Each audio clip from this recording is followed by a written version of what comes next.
So last Tuesday, I found a group chat called Fit Check Court, where my three closest friends had been rating my outfits on a scale of 1 to 10 every single day since September. And the lowest score I ever got was a 2 for the sweater my dead grandmother knitted me. Let me back up. I'm 17, and I've known these girls since freshman year. There's Mara, who I'd literally call my person, like we had matching phone cases, and she slept over at my house so often my mom started buying her specific cereal. Then there's Dee, who's the funny one, the one who makes everyone in any room feel comfortable, and Priya, who's quieter but always seemed like the most genuine out of all of us. Together we were that group. You know the one. Not the popular girls exactly, but the girls who had their thing figured out.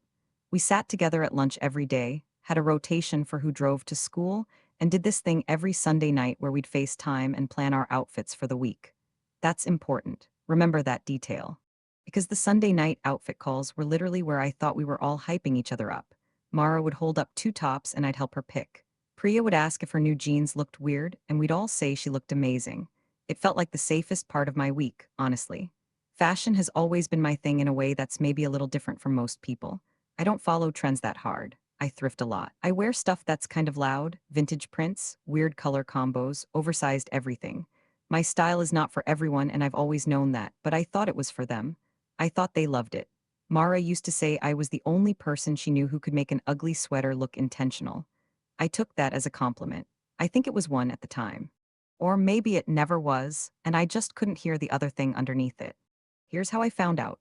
We were in Mara's car after school, and she ran inside the gas station to pay because her card wasn't tapping. She left her phone on the center console and it buzzed.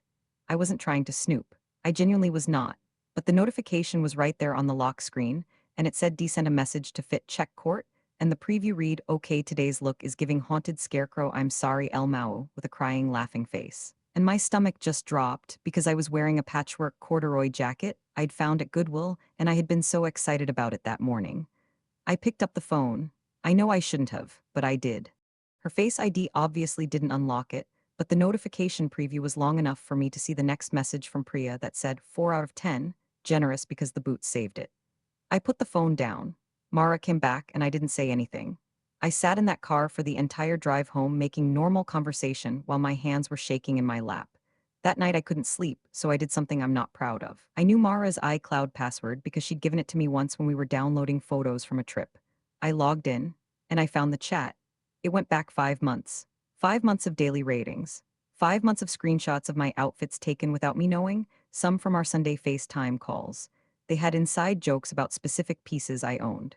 He called my favorite green vintage blazer the Shrek jacket. Priya once said, "I feel bad, but also why does she think this works?" And Mara, my person, replied, "Honestly, someone needs to tell her, but it's not going to be me." There were scores, actual numerical scores. They had a running average. I am not making this up. My running average was a 4, 3 out of 10. The sweater my grandma made me before she passed sophomore year got a 2 from D, a 3 from Priya, and Mara just sent back a skull emoji.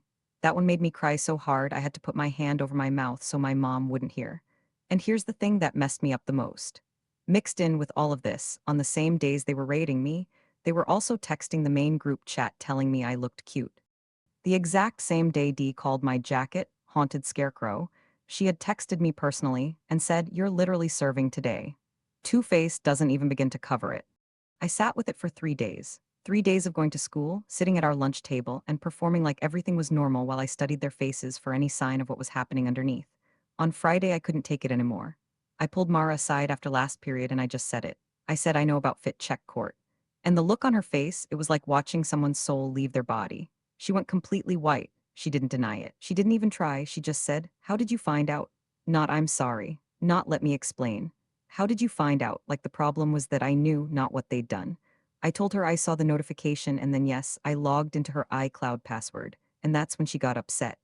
She said I violated her privacy, that reading someone's private messages is worse than whatever they said, and that the group chat was just jokes, just them being stupid, and I was taking it way too seriously. She said, and this is an exact quote because it is burned into my memory, "We all talk about each other, that's just what friends do. You're acting like we committed a crime." I walked away. I didn't yell. I just walked away because I could feel myself about to either scream or cry, and I didn't want to give her either one. By Saturday morning, it had detonated. Mara had told Dee and Priya, and Dee texted me this long paragraph about how the chat was never meant to be mean, that it started as a silly thing, and they knew it got out of hand, but they didn't know how to stop it. and she was sorry if I was hurt, but that I also needed to understand that I put myself out there with my fashion, and people are going to have opinions. Priya didn't text me at all, not a single word. That silence honestly hurt worse than anything Dee said. A few people from school found out because somebody told somebody, and suddenly people I barely talked to were DMing me asking if I was okay, which meant the story was spreading, which made everything feel 10 times more humiliating. My friend Jonah, who isn't part of our group, was the only person who said something that actually helped. He said that's not normal and you don't have to act like it is. Two of our mutual friends said they could see both sides, that the chat was messed up, but that I also crossed a line going through Mara's iCloud. And honestly, I've gone back and forth on that too. I did do that. That was wrong. I invaded her privacy because I was spiraling. And if I'm being honest, if I'd found nothing in that chat, I'd have been the one in the wrong completely. But I did find something. So where does that leave me? I still don't have a clean answer. It's been 9 days now. I haven't sat at their lunch table since. I eat with Jonah and a few people from my art class, and it's fine. It's actually kind of nice, but there are these moments in the hallway where I see the three of them together and it physically hurts. I still wear my loud outfits. I wore the Shrek jacket on Monday on purpose. But I'd be lying if I said I don't stand in front of my mirror a little longer now. And I'd be lying if I said I don't hear Dee's voice every time I reach for something I used to love. So here's what I want to know from you. Was what I did by going through her account just as bad as what they did? And is there a version of this where a friend group rates someone behind their back and it's really just jokes? Because I keep hearing that and I can't tell anymore if I'm overreacting or if I'm the only one in this situation who's being honest. Tell me what you think.